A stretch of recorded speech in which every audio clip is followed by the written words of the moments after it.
Magandang hapon po ulit sa ating lahat. Ako nga po ulit si First Lieutenant Ralph Erich Kempes Darole, Quartermaster Service, Philippine Army, ang Logistics Officer ng 59th Infantry Protector Battalion ng 2nd Infantry Jungle Fighter Division, Philippine Army, na nakatalaga dito sa San Pablo City, Laguna.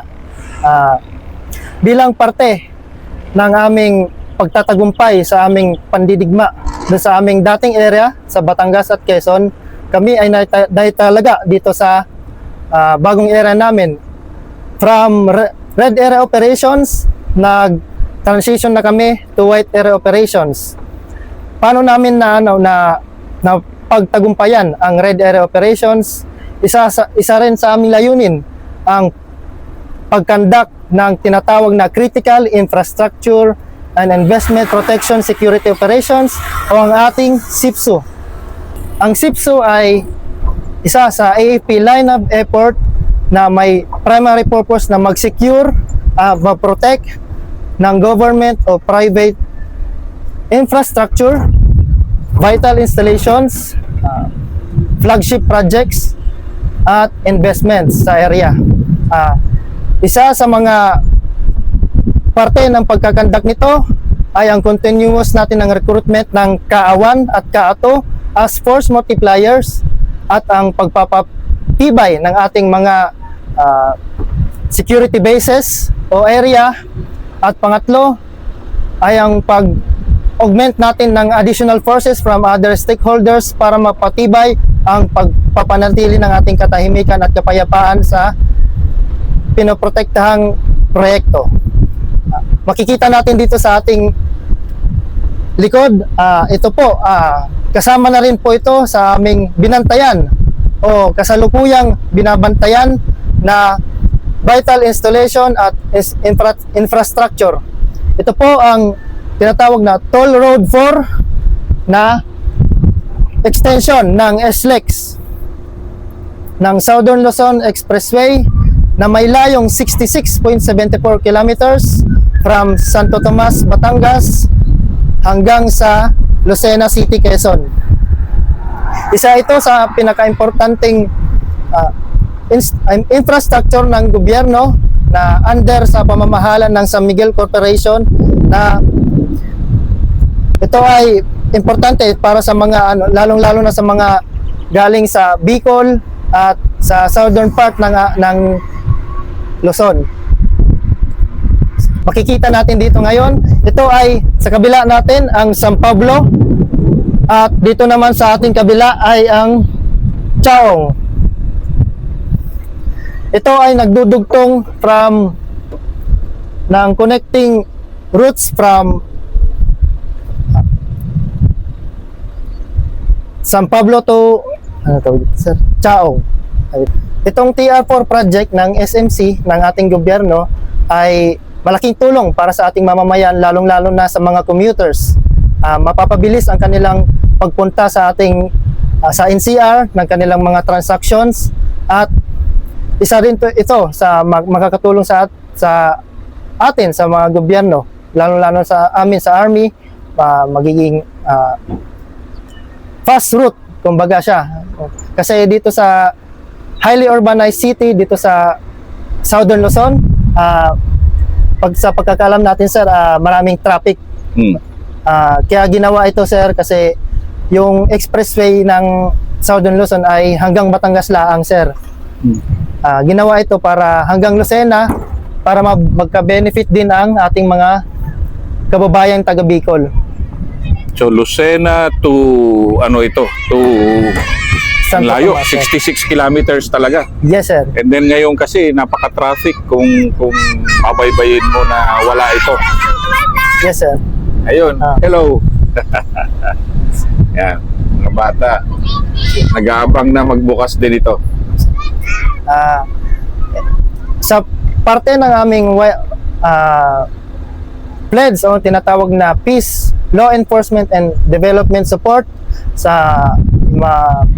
sa development support siya mahuhulog kasi lahat ng development ng economic, lalong-lalo na sa mga infrastructure na proyekto ng gobyerno ay isa sa ating binabantayan upang hindi mapasukan at makuhanan ng pondo ng ating makakaliwang grupo, ang CPP and PNDF.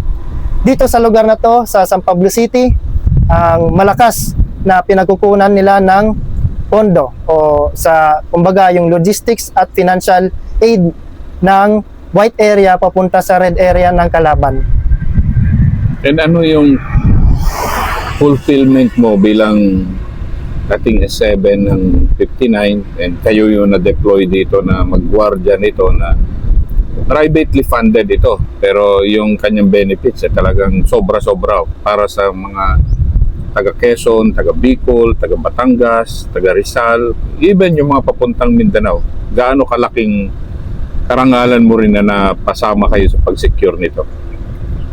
Sa hanay naman ng kasundaluhan, sir, kami natutuwa, sir. Halimbawa kanina, sir, sa mga bata, kanina, sir, nakita natin na tuwang-tuwa sila na mayroong ganitong expressway na naigawa ng ating gobyerno, sir, kahit private owned pa to, sir. Pangalawa, sir, sa aming kasundaluhan, sir, na maintain natin ang katahimikan at na-secure natin ang pagtatayo nila ng ganitong proyekto sa pamamagitan ng constantly na pag-monitor natin, sir, pag-coordinate sa mga managers nila, sir.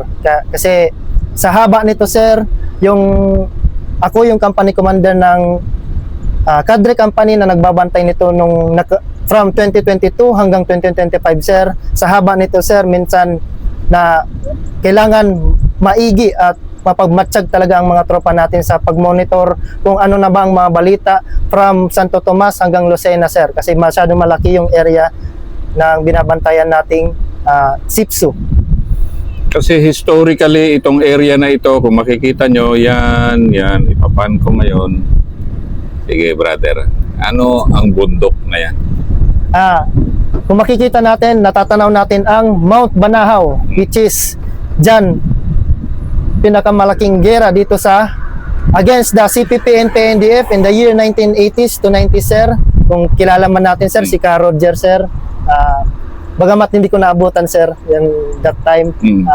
Maraming nakwento yung mga senior officers natin, sir, yung mga senior NCOs na nagbuwis ng buhay at para lang ma-maintain nila, ma-achieve itong ngayon na nandito. Ang sitwasyon natin ngayon, mga pinaghirapan ng ating mga sinaunang sundalo, ito na ang bunga ng kanilang pagsisikap upang mapanatili ang katahimikan at kapayapaan ng area ng Southern Luzon.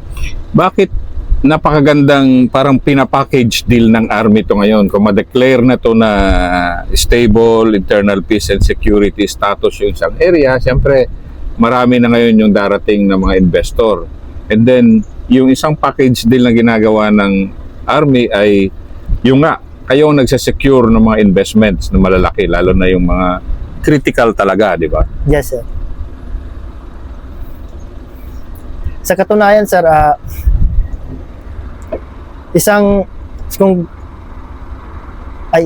ka lang, sir? Anong importansya nito, sir, sa ating hanay ng kasundaluhan, sir? As part of sinasabing peace, law enforcement and development support, sir, nakikinabang din ang ating mga mamamayan, sir, kasi for economic growth na rin, sir, ng isang bayan o ng isang lungsod, pumapasok ang mga investors natin dito sa bayan ng San Pablo hanggang sa kanayunan ng Lucena sa ng Quezon. Again, ito 60 kilometers. Ulitin mo nga kung saan manggagaling ito kasi hindi pa to open to the public, kaya I'm sure pag makita ito ng public, medyo ma-excite sila. Saan to manggagaling? Yes, sir. From connecting ito, sir, manggagaling po ito sa exit ng Calamba, sir, sa may Santo Tomas, sir. Yung exit. At magbabaybayin nito ang Alaminos, sir, San Pablo, Chaong, going to Candelaria, and then ngayon sa Lucena City ng Quezon, na may habang 66.74 kilometers, sir. Ito ay ongoing pa ang project, sir. As far as I know, sir, na nasa may Candelaria na, sir, ang construction nito, sir. Since doon yung last na TCP ng company ko, sir, bago kami umiwas doon, sir, ay nag-call muna ako, sir, sa manager doon na kami liliban na at yun na, sir, na-deploy kami dito sa panibagong area namin, sir. So ilang minutes na lang kaya, 'di ba, pagbaba mo ng SCTEX SLEX, 'di ba? Yes, sir. Pagbaba mo rito, ito diretso na dito. So Yes, sir. mula Santo Tomas hanggang Lucena, Yes. ilang minutes na lang. Dati, sir, kung binabiyahe namin to, sir, from Lucena, sir, kasi marami kaming transaction sa batalyon namin sa Lucena, andun yung Southern Luzon Command, sir. Tapos pagpupunta kaming Maynila, sir, pag dumadaan kami dito sa San Pablo, sir, is isa sa napaka-traffic, sir, na lugar ng Calabarzon. It takes 3 hours, sir, halos. Yung 2 to 3 hours yung biyahe namin from Lucena hanggang makasampa kami, sir, ng expressway sa may Santo Tomas, sir. Sa ngayon, kung ma-activate na ito, sir, itong expressway na ito, magiging 1 oras na, sir, ang less than 1 hour, sir, ang biyahe. Santo Tomas to Lucena. Yes, sir. Santo Tomas to Lucena, Kung sir. 60 kilometers per hour. Yes, sir. Pero kung 90 kilometers per hour, Mas mabilis na, sir. diba? Yes, sir. Under 45 minutes na yan. Yes, sir. Yun. And yung transactions, mas mapabilis kasi mega city ang Lucena. Yes, sir. So, laking bagay, no? Malaking bagay po, sir. Gaano ka-proud na yung 59 IB yung nakatulong dito sa isang mega project na ito? Sir, hindi lang sobrang proud, sir. Yung fulfillment bilang isang sundalo na makatulong sa ating sa gobyerno o sa ating mga private company, sir, kahit makita lang natin na mag-progress ang isang lugar. Kasi sabi nga nila, sir, when there's kung naabot na ng sir, ng kalsada, sir, is malamang, sir, maliit na lang ang kalaban sa lugar na yun, sir. So itong nagpapatunay, sir, na itong TR4, sir, SLEX Expressway, sir, from Santo Tomas to Lucena, sir, part na ang 59th Infantry Protector Battalion, sir. Saksi kami sa progress ng isang lugar, sir. Yung investors nakakapasok na, sir, and ito ang patunay na wala nang kalaban dito sa area na to, sir. Ano nga ulit ang TR4? Toll Road 4, sir. Toll Road 4. Yes, sir. And then yun nga, ipan ko dito. Kasi makita nyo dito, ito yung yan. Ang base ng construction ng Yes, sir. gumawa ng road na ito. And yung background niya, kung tingnan mo kasi, yan si Mount Banahaw. Yes, sir. And kung hindi pa peaceful yung area, walang magtatayo na ganito dahil yung mga NPA dyan sa Mount Banahaw, mabilis pa sa alas 4, sunugin ang mga equipment na ito kung walang ibigay na revolutionary tax. Of course, kayang i-secure ng army yan, pero may mga pagkakataon din na makalusot. Yan. Yan ang isa sa mga best shots ko to show yung then and now ng insurgency. At the background, ang conflict zone ng Mount Banahaw, and nandito ngayon, pin-feature ko yung construction area. And of course, Yes, sir. what made it possible and what secured na ma-implement itong project na ito is the 59th Infantry Battalion under the 202nd Brigade, commanded by General Hadlock, sir. Brigadier General Ernest Hadlock, and ang commander ngayon ng 59th Infantry Battalion ay si Lieutenant Colonel Jonel Martinez. Yes, sir. Maraming salamat.